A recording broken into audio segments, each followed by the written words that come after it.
सध्या सोशल मीडियावर एक नाव जबरदस्त व्हायरल होत आहे. कॉकरोच जनता पार्टी. मीम्स, रील्स, जोक्स आणि राजकीय चर्चा सगळीकडे फक्त याच पक्षाची चर्चा सुरू आहे. नमस्कार मित्रांनो, तुम्ही पाहत आहात विजेता न्यूज चॅनल. पण प्रश्न असा आहे की ही पार्टी खरंच अस्तित्वात आहे का? ती कोणी सुरू केली आणि अवघ्या काही तासात लाखो लोकांनी तिला फॉलो का केलं? आजच्या व्हिडिओमध्ये आपण याच व्हायरल ट्रेंड मागचं संपूर्ण सत्य जाणून घेणार आहोत. ही संपूर्ण चर्चा सुरू झाली भारताचे मुख्य न्यायमूर्ती सूर्यकांत यांच्या एका वक्तव्यामुळे. एका सुनावणी दरम्यान त्यांनी काही तरुणांची तुलना झुरळाशी केली असल्याचं सोशल मीडियावर व्हायरल झालं. त्यांच्या वक्तव्यानुसार काही बेरोजगार तरुण सोशल मीडियावर आणि आरटीआय माध्यमातून फक्त टीका करत असतात अशी भावना व्यक्त करण्यात आली होती. हे वक्तव्य अनेक तरुणांना खटकले. सोशल मीडियावर संताप व्यक्त होऊ लागला आणि याच दरम्यान एका तरुणाने एक भन्नाट कल्पना आणली. अमेरिकेतील बॉस्टन युनिव्हर्सिटीमध्ये पब्लिक रिलेशन्स शिकणारे अभिजित दिपके यांनी थेट झुरळ या शब्दालाच आंदोलनाचं प्रतीक बनवलं आणि तयार केली कॉकरोच जनता पार्टी. सुरुवातीला लोकांना वाटलं हा फक्त एक विनोद किंवा उपरोधिक टोला असेल, पण नंतर या नावानं वेबसाईट, इंस्टाग्राम आणि एक्स अकाउंट सुरू करण्यात आले आणि आश्चर्य म्हणजे काही तासातच लाखो लोकांनी या अकाउंटला फॉलो करायला सुरुवात केली. इंस्टाग्रामवर लाखो फॉलोअर्स तर एक्सवर हजारो लोकांनी सपोर्ट दर्शवला. आता सगळ्यात इंटरेस्टिंग भाग म्हणजे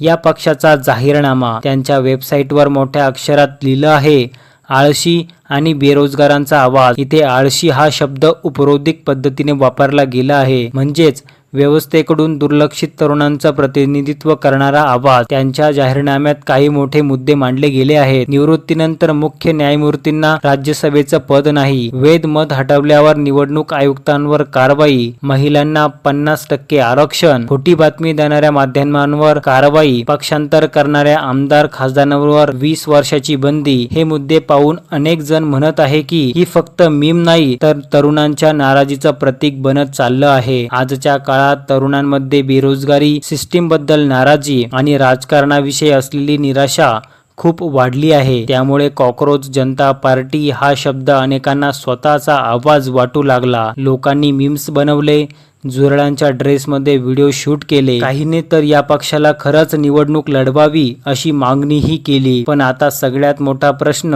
ही पार्टी खरंच भविष्यात राजकारणात उतरणार का की फक्त सोशल मीडिया ट्रेंड आहे? तुम्हाला काय वाटतं? कॉकरोच जनता पार्टी हा तरुणांचा नवा आवाज बनू शकतो का? तुमचं मत कमेंटमध्ये नक्की सांगा. व्हिडिओ आवडला असेल तर लाईक करा, शेअर करा आणि अशाच ट्रेंडिंग अपडेटसाठी आपल्या विजेता न्यूज चॅनलला जरूर सबस्क्राईब करा.